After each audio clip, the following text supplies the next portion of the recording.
Facts वगैरह जो दे रहा हूँ तो ठीक है, इसके अलावा मैं आपको एमसीक्यू से मोस्ट ऑफ द पार्ट्स मैं आपको फिर कोशिश करता हूँ आपको कवर कराने का। और फैक्ट्स वगैरह कुछ आप लोग खुद से भी थोड़ा करेंगे, मैं आप लोगों को कुछ बता दिया करूंगा कि यहाँ से आप वैल्यूएशन कर सकते हैं तो वहाँ से आप कर सकते हैं। दूसरा मैंने आपको बताया था कि अलॉन्ग विद दिस आप योजना और कुरुक्षेत्र ये आप पढ़ने का कोशिश करिए, योजना और कुरुक्षेत्र, और ये काफ़ी इंपॉर्टेंट है।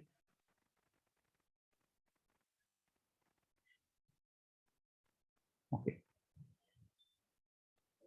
चलिए ठीक है, फाइन, चलिए क्वेश्चन ही करते हैं फिर।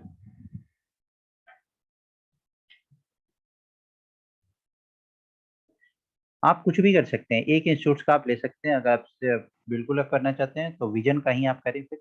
विजन, एक पीटी 365 आता है विजन का,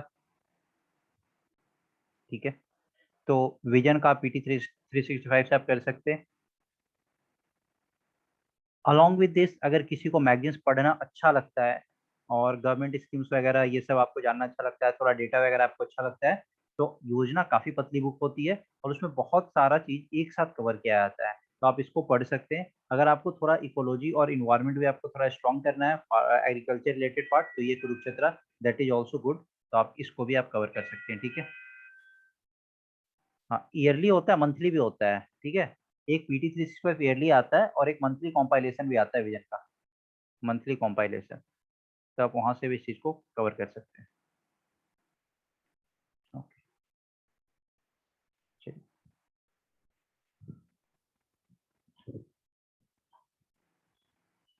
which of the following statement is और आर करेक्ट अबाउट प्रधानमंत्री फसल बीमा योजना? प्रधानमंत्री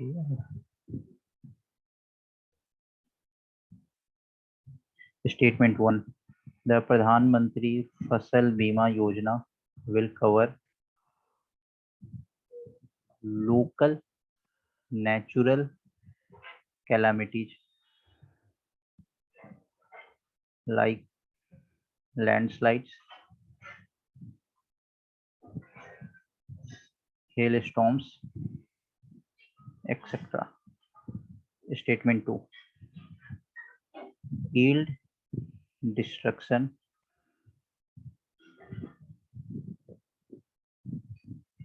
caused by domestic and agric or wild animals are covered under this scheme.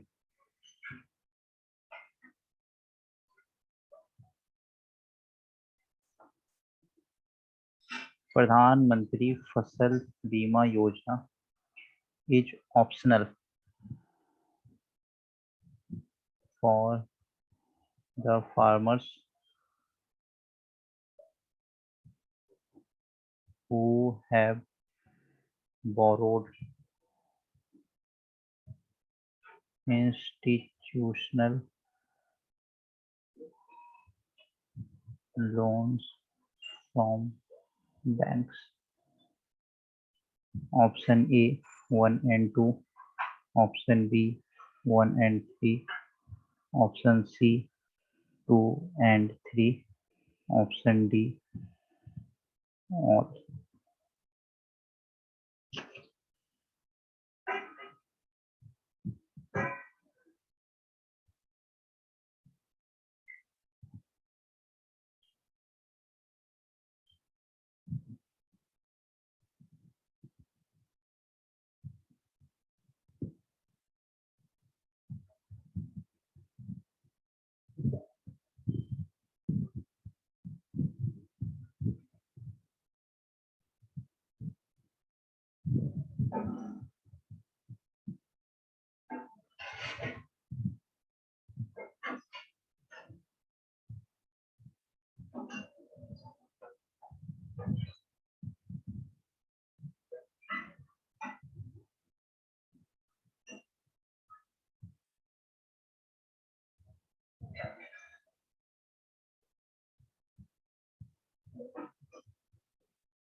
Okay, चलिए लेट्स सी, बहुत लोग बहुत तरीके आंसर दे रहे हैं।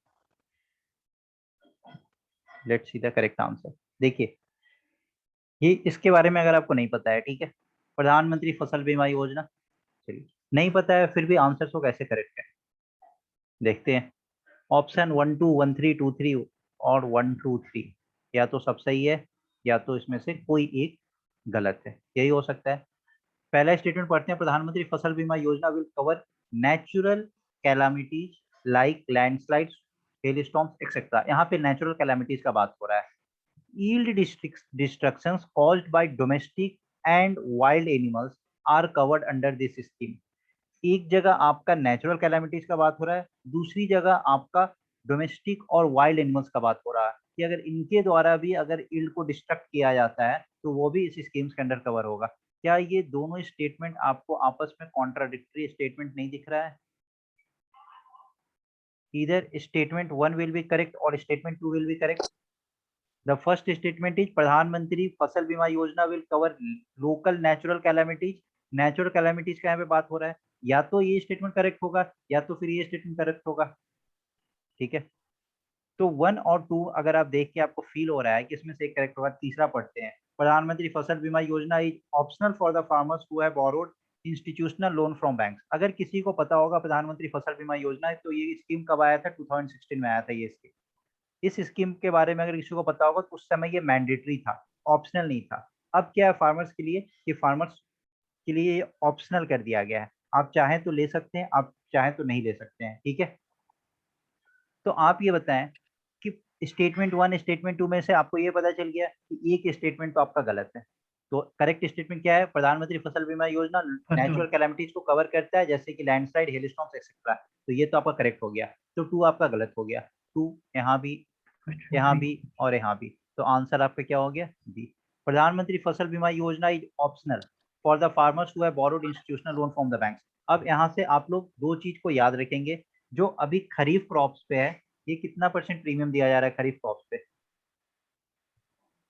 पढ़ते होंगे आप लोग, खरीफ क्रॉप्स पे और राबी क्रॉप्स पे 2% for kharif crops and 1.5% for rabi crops.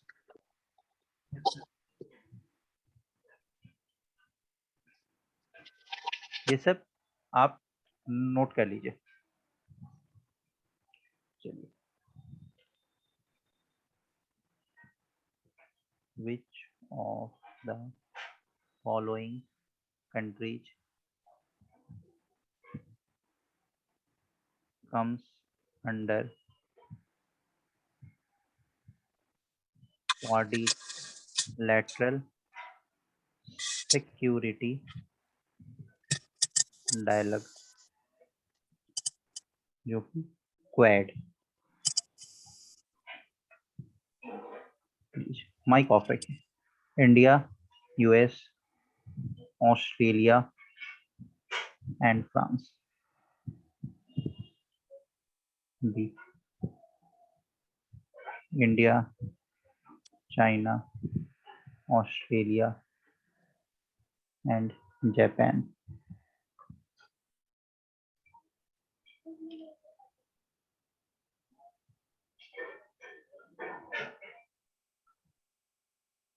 B, India, Japan, USA and Australia.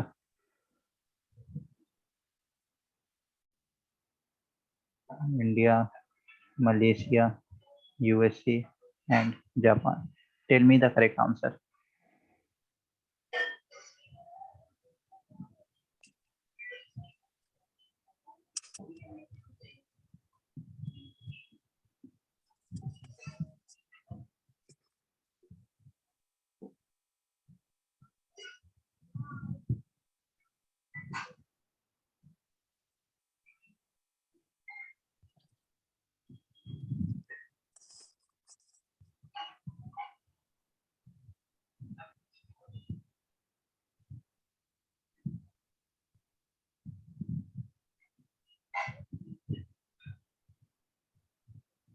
ठीक है, आप लोग सबको आंसर करिए।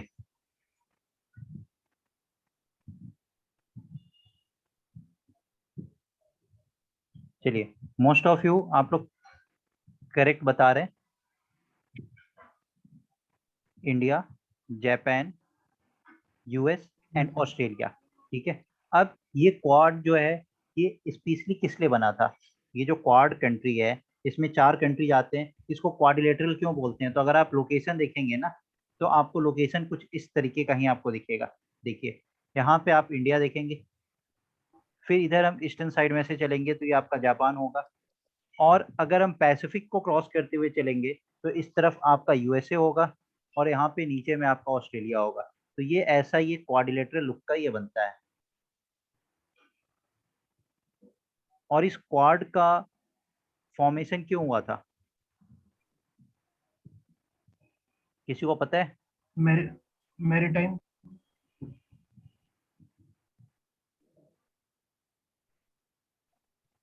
Maritime, okay. सुना, तो जो सुनामी होती है ओशन। देखिए यहाँ पे कौन सा ओशन है, यहाँ पे आप देखेंगे इंडिया, जापान, फिर इधर यूएस और इधर ऑस्ट्रेलिया। बीच में ये पूरा कौन सा ओशन है? Pacific ocean. और यहाँ पे आपका चाइना है। चाइना का जो इन्फ्लुएंस था पैसिफिक ओशन पे काफी बढ़ रहा था, क्योंकि चाइना ने इंडियन ओशन पे इधर पूरा कैप्चर किया है। तो चाइना के इन्फ्लुएंस को काउंटर करने के लिए ये क्वाड ग्रुप्स का फॉर्मेशन हुआ था। मैरीटाइम आपने सही बताया, बट इसके पीछे का जो मेन मकसद क्या था, यहाँ पे जो चाइना का जो इन्फ्लुएंस हो रहा था इंडियन ओशन पे, सॉरी पैसिफिक ओशन पे, उसको काउंटर करने के लिए क्वाड ग्रुप का फॉर्मेशन हुआ था। तो इसको छोटा छोटा सा कहीं पे आप बुलेट पॉइंट्स में इस तरीके के पॉइंट को आप नोट डाउन कर सकते हैं। चलिए, कौन कौन से कंट्री है? India, Japan, US, Australia. बहुत लोग ये फ्रांस एंड ये ऑल बता रहे थे, तो जस्ट कीप इन माइंड कि कौन कौन सा ये 4 इस तरीके से आप मैप पे भी लोकेट कर सकते हैं, ताकि आपको ये याद रहेगा कि ये जियो में क्वाड्रिलेटरल पड़ा लुक का कैसे। ये जियो में ये अपने पढ़ा जुपिटर। था। ओके, चलिए।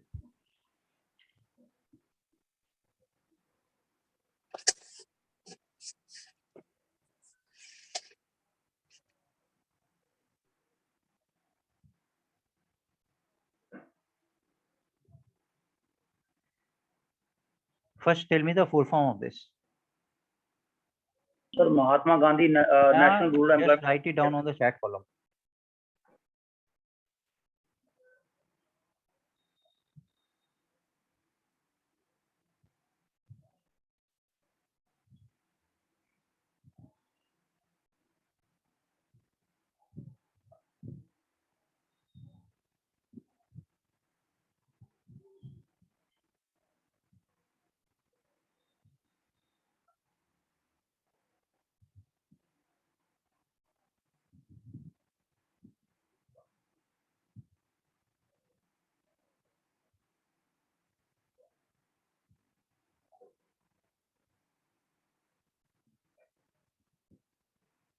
The third point, important point, funding is shared.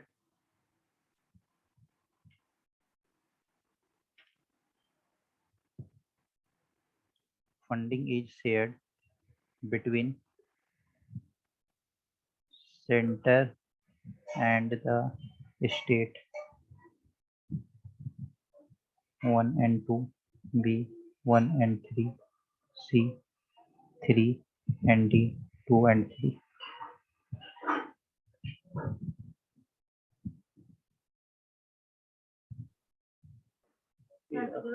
Funding is share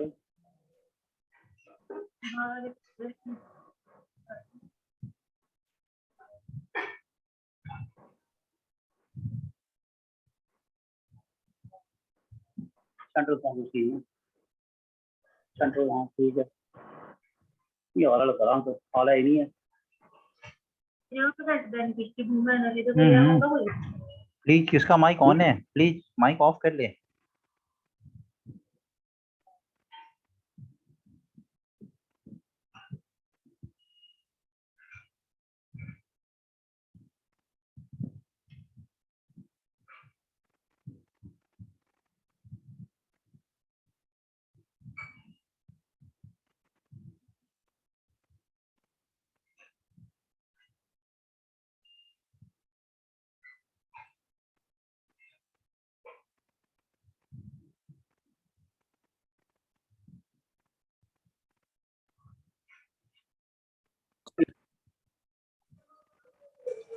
okay okay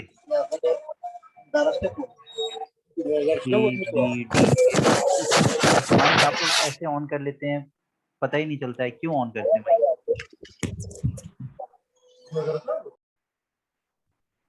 okay बहुत लोगों का और हर तरीके का क्वेश्चन आंसर आ गया, BCDF, wonderful.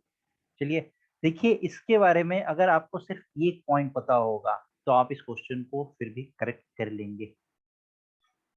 Which of these is correct about MNREGA? MNREGA में आपने पढ़ा है वुमेन के लिए कितना % रिजर्व्ड है? वुमेन के लिए 50%? नहीं, वुमेन के लिए जो रिजर्वेशन है 33% रिजर्वेशन, 1/3 है। तो at least 50% beneficiaries must be women under this act, तो दिस इज रॉन्ग। फंडिंग, अब आपको पता है कि जब सेंटर और स्टेट दोनों फंड करता है तो उस स्कीम को क्या बोलते हैं? मैंने आपको पढ़ाया था सेंट्रली स्पॉन्सर्ड स्कीम, और दूसरा क्या पढ़ाया था? Central sector scheme. ठीक है, तो आपको डिसाइड करना है कि MNREGA is centrally sponsored scheme और सेंट्रल सेक्टर स्कीम। ठीक है, ये फंडिंग जो होता है ये सेंट्रल और स्टेट दोनों के बीच में शेयर किया जाता है, तो this is correct. The act provides a legal right to employment for adult members of rural household, तो दिस इज ऑल्सो करेक्ट। अभी हमारे देश में अनएम्प्लॉयमेंट रेट इतना हाई था तो यहाँ पे मनरेगा पे भी फोकस किया गया था, और इससे रिलेटेड इसलिए ये क्वेश्चन बना था आपका। ठीक है, तो आपको ये चीज पता होना चाहिए, इससे रिलेटेड फैक्ट्स कि यहाँ पे जो women actually most of the time क्या होता है ना कि हम लोग जब 50% वाला ये डेटा देखते हैं ना, तो लगता है कि कहीं ना कहीं ये करेक्ट है, और एग्जामिनर को पता है कि बच्चे यहाँ पे गलत करेंगे, इसलिए इस तरीके से डेटा यहाँ पे फिक्स किया जाता है। ठीक है, एग्जाम में इसी तरीके से डेटा पूछा जाता है। 50%, 33%, वहाँ पे कभी भी आपसे अलग डेटा नहीं पूछेगा, और वुमेन से related he general most of the cases में पूछा जाता है, कहीं पे SC ST, कहीं पे वुमेन, इस तरीके से क्वेश्चन आएगा। ठीक है, इकोनॉमिक सर्वे से रिलेटेड हम लोग क्वेश्चन करते हैं।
The dimension is very important. Sanitation, water, housing, microenvironment, and other facilities. And the statement 3.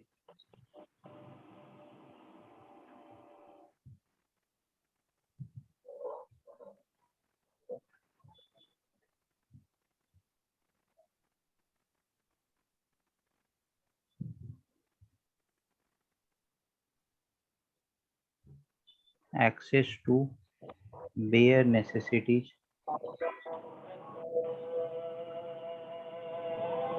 in 2018 in comparison to 2012, the highest access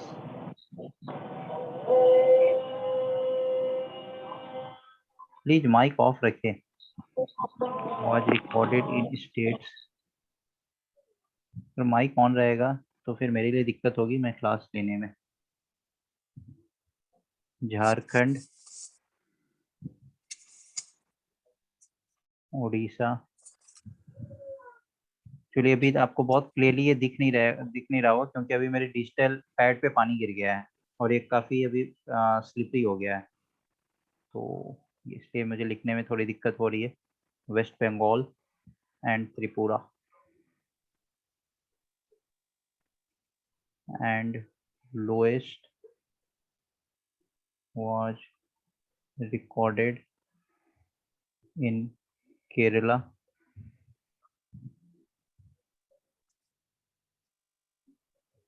Gujarat, Punjab and Haryana. आपको करेक्ट बताना है 1 and 2, B 1 and 3, C 3 and D 2 and 3, 2 and 3।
Wonderful Imran, that's the way how to attempt the questions. ऐसे ही questions को attempt करते हैं। जानबूझ के इतना बड़ा मैंने यहाँ पे स्टेटमेंट दिया आपको जस्ट टू चेक कि अगर आपको नहीं पता है इकोनॉमिक सर्वे 2020-21 का आउटकम आपने नहीं पढ़ा है, क्या आप इस क्वेश्चन को कॉमन सेंस से करेक्ट कर सकते हो? तो जस्ट सी कि आप कर सकते हो कि नहीं। The survey showed that all states have increased access to bare necessities in 2018 in comparison to 2012. The highest access was recorded in states like Jharkhand, Odisha, West Bengal, and Tripura, and lowest was recorded in Kerala, Gujarat, Punjab, Haryana. Gujarat और केरला इसमें lowest record होगा। क्या ये possible है? आपको लगता है इस स्टेट्स को देखिए कि यहाँ पे लोएस्ट रिकॉर्ड होगा और इन सब झारखंड उड़ीसा यहाँ पे हाईएस्ट होगा? नहीं लगता है ना। तो इसको बस इंटरचेंज कर दिया गया है। जो हाईएस्ट एक्सेस देखा गया था वो कहाँ देखा गया था? तो केरला, गुजरात, पंजाब एंड हरियाणा। और जो लोएस्ट एक्सेस देखा गया था वो कहाँ देखा गया? झारखंड, उड़ीसा, वेस्ट बंगाल और त्रिपुरा। अब आप देखो करेक्ट मैंने पूछा है तो 3 तो इनकरेक्ट हुआ ना, और जैसे ही 3 इनकरेक्ट हुआ, 3 सब में था। 3 सब में था। और इसी कारण से इस तरीके का क्वेश्चन DCO सेट किया जाता है कि आपने देखा इकोनॉमिक सर्वे 2020-21, आपको लगा कि ये क्वेश्चन आपसे नहीं बनेगा एग्जाम में।